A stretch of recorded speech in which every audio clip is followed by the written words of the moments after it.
ও মুসলমান, তুমি আজকে সাধারণ বৃষ্টি দেখে এই মাহফিলে আসতে যাচ্ছ না, অথচ পার্শ্ববর্তী দেশে খবর নাও আমার নবীকে রামগিরি নামক এক কুলাঙ্গার বেদরমা গালি দিয়েছে। আমার নবীকে নুপুর শর্মা যখন গালি দিয়েছে, ভারতের মুম্বাই শহরে তাকিয়ে থাকো, ভারতের মুম্বাই শহরে দেখো এই বৃষ্টিকে উপেক্ষা করে, রোদকে উপেক্ষা করে ভারতের কসাই, গুজরাটের কসাই সরকার মোদীকে উপেক্ষা করে তারা লং মার্চ করছে। হে মুসলমান, তুমি কিরকম যুবক হলা? তুমি নবীর আশিক হয়ে থাকো, তুমি যদি নবীর প্রেমে প্রেমিত হয়ে থাকো, তাহলে ঘরে বসে থাকতে পারবে না, জলদি ময়দানে চলে আসো।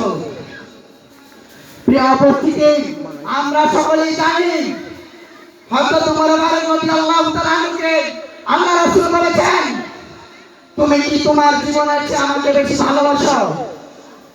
ওমর বলল, না, আমার জীবন ছাড়া সব কিছু থেকে আমি আপনাকে বেশি ভালোবাসি।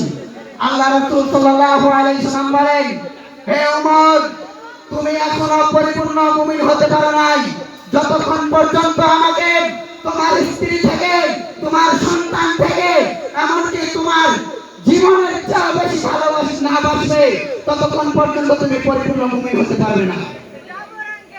তখন ওমর রাদিয়াল্লাহু তাআলা জবাব দিলেন, ইয়া রাসূলুল্লাহ, এই মুহূর্ত থেকে আমি আমার জীবনের চেয়ে আপনাকে বেশি ভালোবাসি। আল্লাহ রাসূল সাল্লাল্লাহু আলাইহি ওয়াসাল্লাম তখন বলেন, এই মুহূর্ত থেকে তুমি পরিপূর্ণ মুমিন হয়েছো।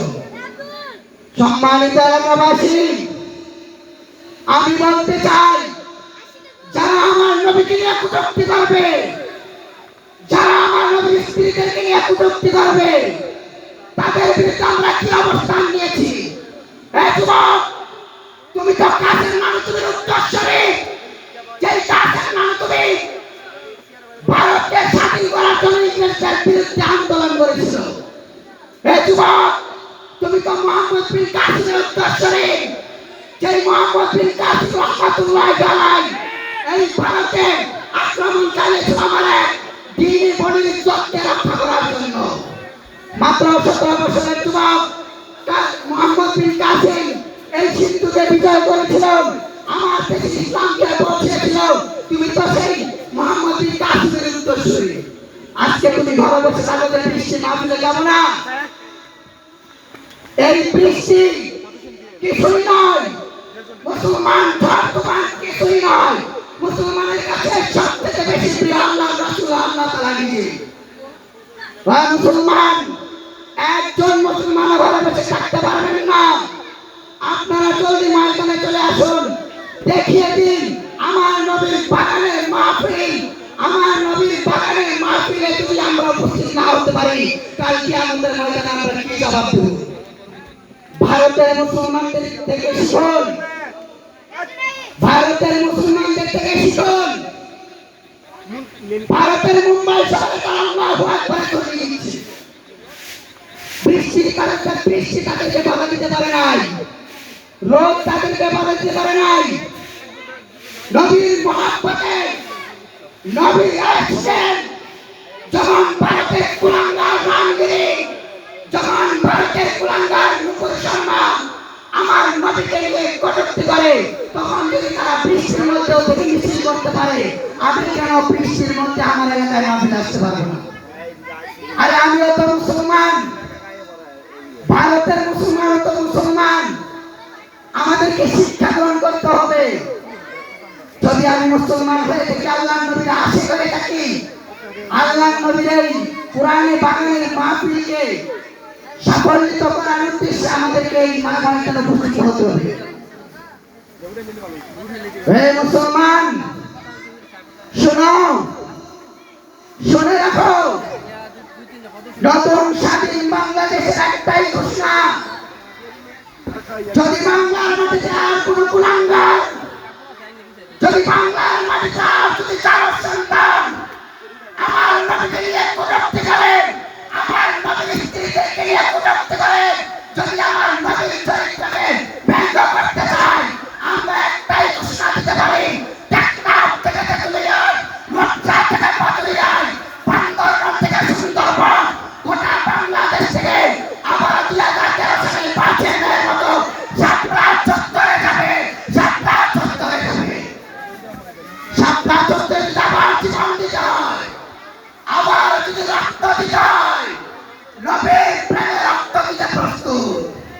আজকে কোথায় কোথায় তোমরা থেকে শিল্পীরা সুন্নিরা আমার নবীকে নিয়ে কটূক্তি করে আর ঘরে বসে থাকো? আজকে কোথায় জিলাপি ঘুররা আমার নবীকে গাল দেয় আর কোন মুসলমান ঘরে বসে থাকতে পারে না? প্রতিবাদ জানাতে হবে। হে নওজোয়ান, তুমি কিন্তু মহাত্মা গান্ধীর উত্তরসূরি নও।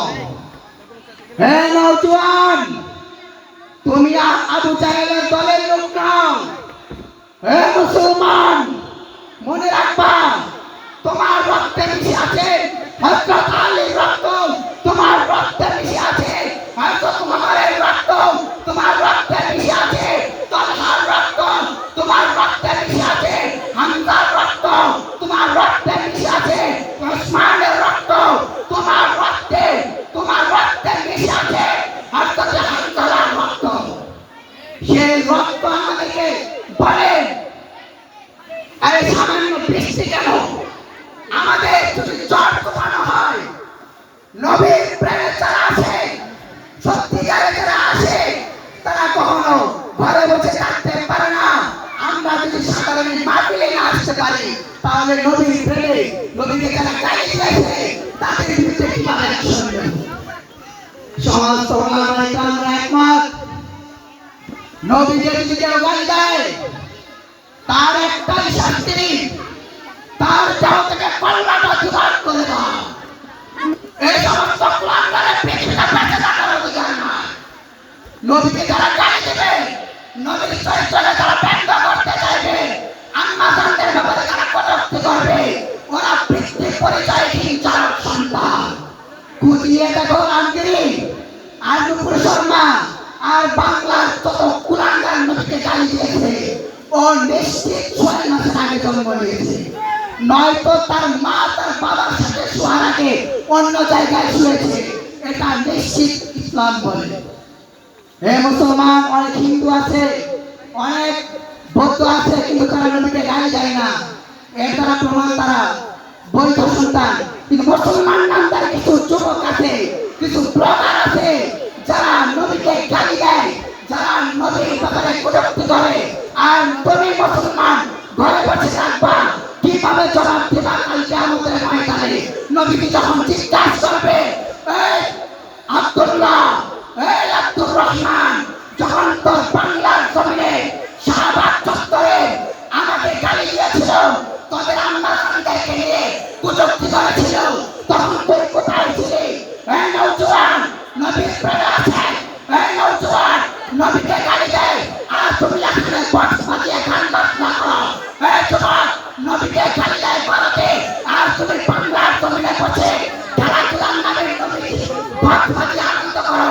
শুনে রাখো, রব্বে কাবার কসম, রব্বে কাবার কসম, ঘোষণা একটাই, নবীকে যারা গালি দেবে তাদের মৃত্যুদণ্ড কায়েম করার জন্য যদি আমাদেরকে আবার সেই রাজপথে জানতে হয়, রক্ত দিতে হলে রক্ত দেব, জীবন দিতে হলে জীবন দেব, তখন নবীর যতে আবাদত করে থাকবে ইনশাআল্লাহ। হয়তো শাহাদাত নয়তো খেলাফত, হয়তো শাহাদাত নয়তো খেলাফত, দ্বিতীয় কোনো কাম্য হতে পারে না।